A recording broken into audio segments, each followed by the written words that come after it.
Eu tô aqui na Irlanda para visitar minha irmã, e isso foi depois de eu ter tido um livro que mudou a forma como eu vejo a minha vida. E eu vou contar para vocês nesse vídeo a história e a reflexão que esse livro traz. Porque existem livros e livros. E às vezes tem livro que a gente lê e semana seguinte esqueceu. Mas também tem livros que mudam totalmente a forma como a gente começa a olhar para a própria vida. E foi exatamente isso que aconteceu comigo e com a maioria das pessoas quando elas leem a Biblioteca da Meia-Noite. Só que assim, esse não é um vídeo de resenha e eu não vou dar spoiler, pode ficar tranquila.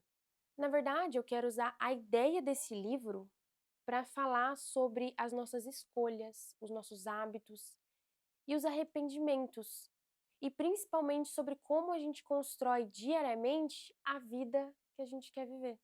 Porque assim, sinceramente, depois que eu terminei esse livro, eu fiquei dias pensando nele e pensando na minha própria vida também. Se você já leu esse livro, A Biblioteca da Meia-Noite, você sabe do que eu estou falando. Mas às vezes a gente esquece do propósito dele. Então, o que eu recomendo? Que mesmo que você já tenha lido, fica comigo nesse vídeo e me conta se ele também trouxe uma mudança na forma que você vê a sua vida. Bom, a história começa com uma mulher que está tendo o pior dia da vida dela. Sabe aquele dia que parece que tudo tá dando errado? Aquele dia que você já começou meio sem energia.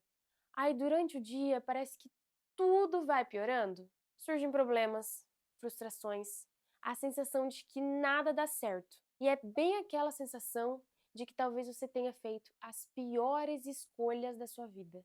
De que talvez se você tivesse escolhido caminhos diferentes, a sua vida ela estaria muito melhor e você não estaria naquele sentimento de fundo de poço.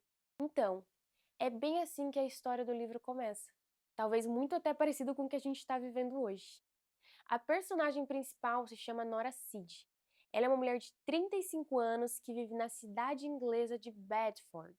A vida dela, no começo da história, é marcada por essa sensação muito forte de frustração e principalmente de potencial desperdiçado. Mas não porque a Nora é incapaz. Pelo contrário, ela é uma mulher inteligente, cheia de talentos, mas que sente que a vida dela meio que tipo saiu dos trilhos. Ai, não é porque aconteceu uma tragédia muito grande e específica, mas porque várias pequenas coisas foram se acumulando ao longo dos anos. Ela era uma pessoa muito promissora quando ela era mais jovem. Tocava música muito bem, ela tinha talento, ela cresceu com grandes sonhos. Ela tinha potencial para várias coisas diferentes. Só que daí com o tempo, com as inseguranças, as indecisões e as circunstâncias, fizeram com que ela fosse abandonando alguma dessas possibilidades que ela tinha. O livro conta que ela teve momentos em que quase seguiu, por exemplo, na carreira da música. Momentos que ela pensou em caminhos completamente diferentes para a vida profissional. Conta os relacionamentos que ela pensa que poderia ter tomado outros rumos. E principalmente sobre as amizades que foram se perdendo. E aí, quando a gente encontra a Nora no início da história, ela está numa fase muito difícil emocionalmente. Ela está trabalhando em uma loja de instrumentos musicais, mas ela sente que não está vivendo o que ela imaginava para si. Ela sente que decepcionou muitas pessoas importantes na vida dela, como por exemplo o irmão, alguns amigos, até antigos namorados. E o pior que isso, ela sente que ela decepcionou a si mesma. Então a Nora, ela carrega muito peso interno. E ela está pensando muito ali sobre as decisões que ela fez no passado, sobre as oportunidades que ela acredita ter perdido e sobre caminhos até que talvez fossem melhores se ela tivesse escolhido diferente. É aquela sensação que muitas pessoas têm em algum momento da vida, só que daí algo muito curioso acontece, até porque é um livro de ficção. E ela acaba indo parar em um lugar muito estranho, uma biblioteca. Parecia uma biblioteca normal, mas é uma biblioteca com vários livros que contavam todas as vidas que ela poderia ter vivido. E cada livro naquela biblioteca representava uma versão diferente da vida dela. Um livro onde ela tomava uma decisão e vivia a vida daquela decisão tomada. Aí tem outro livro que ela tomava outra decisão e outra vida daquela decisão tomada, e aí por aí vai. E conforme você vai lendo o livro e vendo as diferentes vidas que existem, é quando a gente começa a refletir e imaginar: poxa, e se existisse uma biblioteca da nossa vida? Um lugar onde cada livro tivesse uma versão da sua história. Aí tem um livro onde você aceitou aquele emprego, mas também tem um livro onde você recusou aquele emprego. O livro da vida onde você mudou de cidade. E o livro da vida onde você ficou na cidade. O livro da vida onde você insistiu naquele relacionamento. E também o livro da vida onde você decidiu ir embora. O livro da vida onde você começou a cuidar da sua saúde. E o livro da vida onde você decidiu ignorar isso. Quantas versões diferentes da sua vida você acha que existiriam? Pode ter certeza que muitas. E isso é muito curioso, porque a gente passa boa parte da vida pensando justamente nessas versões alternativas da nossa vida. Quantas vezes você já não pensou: poxa, e se eu tivesse feito diferente? E se eu tivesse escolhido outro caminho? E se eu tivesse começado antes? E se eu tivesse insistido mais? Essas perguntas vivem dentro da cabeça de todo mundo. E muitas vezes elas começam a virar arrependimento. E logo no começo do livro é apresentado para Nora o principal livro, que é o livro dos arrependimentos. Eu achei essa ideia muito forte, porque imagina, a gente com o nosso livro de arrependimentos, ele provavelmente seria muito grande, com as ideias de que fizemos só escolhas erradas na vida. Aí lá dentro ia ter arrependimentos de decisões, arrependimentos de oportunidades, arrependimento de coisas que a gente não fez e arrependimento de coisas que inclusive a gente fez. Mas a grande virada da história, e olha, não é spoiler, mas é uma reflexão muito simples, é que nem toda vida alternativa ela seria melhor. A gente, obviamente, imagina que sim. A gente fantasia muito, a gente romantiza caminhos que a gente nunca nem percorreu. Mas a verdade é que toda vida tem os seus desafios. Toda escolha traz coisas boas e toda escolha também traz coisas difíceis. E isso me fez pensar muito em uma coisa que eu vejo todos os dias, principalmente no universo da saúde, do corpo.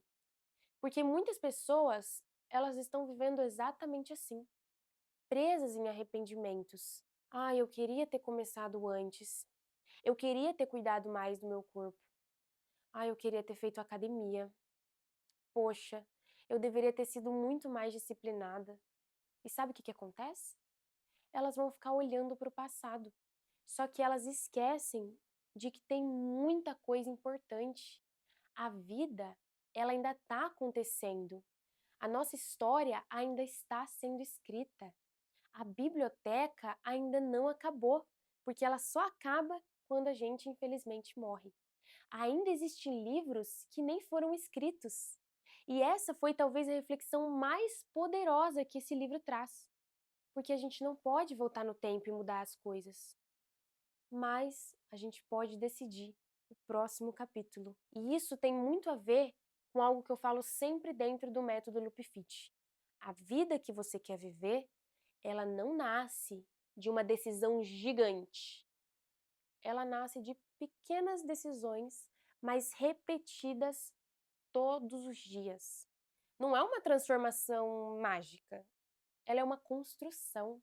Vai ser um estilo de vida que você adota como sendo o próximo capítulo da sua vida. E aqui eu quero falar de uma coisa muito importante, porque a gente vive em uma sociedade que tem muita pressa. É pressa para emagrecer, é pressa para mudar, é pressa para transformar o corpo, pressa para ter o resultado logo. Parece que tudo na vida precisa acontecer muito rápido. E eu vejo muitas pessoas vivendo quase que uma guerra com essa ideia e com o próprio corpo.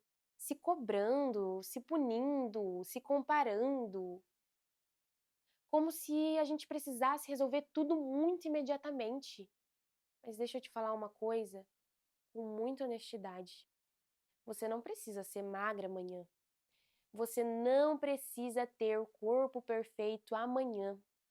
A maioria das pessoas que está assistindo esse vídeo nem vai subir num palco de fisiculturismo na semana que vem. A maioria das pessoas não vai posar para uma capa de revista amanhã. Então, por que a gente vive nessa urgência? Por que tanta pressão? Para que tanta ansiedade? O corpo saudável, ele não nasce da urgência. Ele nasce de um estilo de vida. Ele nasce de escolhas pequenas, como, por exemplo, dormir melhor, quando você se movimenta mais, quando você bebe mais água, quando você decide treinar e cuidar da alimentação, quando você decide respeitar o próprio ritmo. Essas coisas parecem simples, mas quando você repete ao longo do tempo, elas vão construir uma realidade totalmente diferente. E aqui entra uma outra reflexão que esse livro também me trouxe. Não existe uma vida perfeita. Nenhuma. Toda vida tem os seus desafios. Toda vida tem suas renúncias. Toda vida tem coisas difíceis. A vida, por exemplo, de quem cuida do corpo é uma vida que tem disciplina. A vida de quem empreende, ela tem muita pressão. A vida de quem escolhe estabilidade, ela vai precisar ter uma rotina. E a vida de quem escolhe a liberdade, ela vai ter muitas incertezas. Então a pergunta, ela não é: "Ah, qual é a vida perfeita?", mas a pergunta é: "Qual dor eu estou disposta a suportar?". Porque toda escolha vai trazer algum tipo de esforço. Cuidar da saúde vai exigir sua disciplina. Não cuidar da saúde também vai trazer as suas consequências. Treinar exige esforço, mas viver cansado também tem um custo. E quando você entende isso, a vida ela fica muito mais simples. Porque você para de buscar a vida perfeita e começa a construir a vida que faz sentido para você. E foi exatamente isso que eu pensei depois de terminar esse livro. Eu sentei e fiz um exercício mental. Se eu pudesse escrever um livro da minha vida ideal, como esse livro seria? Como seria o meu dia? Que tipo de energia eu teria? Como seria a relação com o meu corpo, com o meu trabalho, com o meu estilo de vida? E aí eu percebi uma coisa muito interessante, é que essa vida ela não vai nascer de um evento gigante. Ela vai nascer dos meus hábitos. Ela vai nascer da forma como eu vou viver todos os dias. E foi exatamente por isso que eu criei o meu método. Porque a saúde, ela não precisa ser sofrimento. A saúde, ela tem que ser leve. E ela pode ser muito elegante. Pode ser parte do meu estilo de vida. Ah, tá, mas ter saúde é um luxo, né? É para quem pode. Não. Ter saúde é para quem a merece. E para merecer ter saúde, basta buscar. E sim, muitas vezes eu concordo que ter saúde é um tipo de luxo.